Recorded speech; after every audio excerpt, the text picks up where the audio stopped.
Pinoy coach ng Sacramento Kings na si Coach Jimmy Alapag at Gilas head coach Tim Cone, sanib puwersa kontra sa Australia at New Zealand, at ang pagbalik ni Kai Sotto sa national lineup ay ang ultimate goal ngayon ng Gilas. Yan ang ating mga pag-uusapan para sa video natin ito.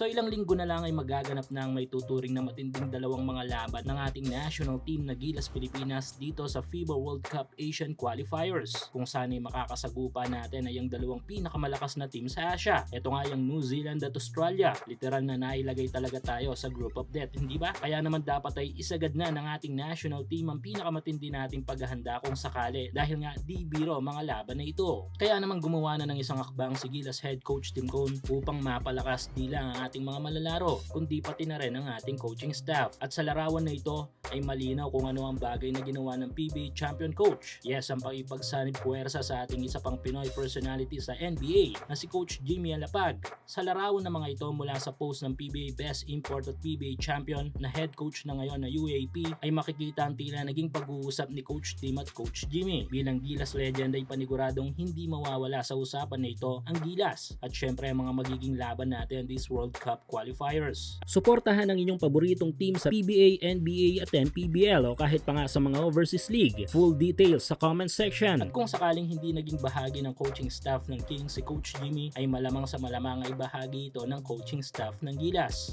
Pero di pa rin naman natin inaalis ang posibilidad na ganon na balang araw ay maging head coach ito ng ating pambansang kupunan. Sa ngayon ay isa sa mga advisor muna ng Gilas siguro si Coach Jimmy, kung saan ay may babahagi nito ang kanyang experience bilang coach sa NBA. Para naman kay Coach Tim ay magiging malaking tulong mga bagay na may lalatag ni Coach Jimmy para sa development ng ating pambansang kupunan. At speaking of Coach Tim, ay sa isang article ay nakapagbigay ito ng masasabi nating kasagutan ukol sa issue ng paglalaro ni Kai Sotto sa ating national team. Nito lang kasi kumalat ang mga rumors na posibleng hindi raw makalaro si Kai Sotto sa laban natin kontra sa Boomers at Tall Blacks sa kabila ng pagbabalik laro nito sa bilig ng Japan. Well, dito nga sa article mismo ng Samahang Basketball ng Pilipinas ay may sinabi si Coach Tim Cone. Ito nga yung pagbabalik kay Kai Sotto sa Gilas lineup ay ang kanilang ultimate goal. Dahil dito ay malaki pa rin ang tsansa na lumaro si Kai sa Gilas this second window ng World Cup Qualifiers. Siguro possible malilate lang sa araw ng ensayo dahil sa commitment nito sa Japan B-League.